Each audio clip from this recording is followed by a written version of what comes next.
ତାହା ଆମେ ସମସ୍ତେ ଜାଣିଛୁ। ଆଜି ହେଉଛି ଅଗଷ୍ଟ ମାସ 15 ତାରିଖ 2024 ମସିହା। ଆମ ଦେଶର 78ତମ ସ୍ୱାଧୀନତା ଦିବସ। ଆଜି ଆମ ଦେଶର ଇତିହାସରେ ଲେଖାଯାଇଥିବା ଏମିତି ଏକ ଦିନ ଯାହାକୁ ଆମେ ସଦା ସର୍ବଦା ଅତି ଉଲ୍ଲାସ ସହ ପାଳନ କରିଥାଉ।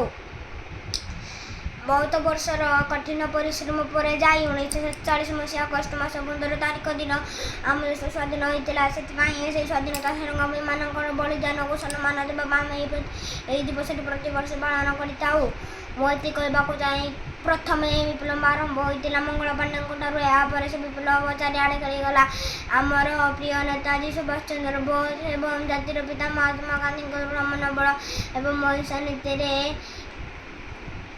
ଆମ ଦେଶ ସ୍ୱାଧୀନ ହୋଇଥିଲା। ମୁଁ ଏତିକି କହିବାକୁ ଚାହେଁ କି ଯେଉଁମାନେ ବିଦେଶୀ ଶାସନର କବଳରୁ ଆମ ଦେଶ ପାଇଁ ଜୀବନ ଦେଇଥାନ୍ତି ତାହାଙ୍କୁ ମୋର ଶ୍ରୀଚରଣରେ କୋଟି କୋଟି ପ୍ରଣାମ।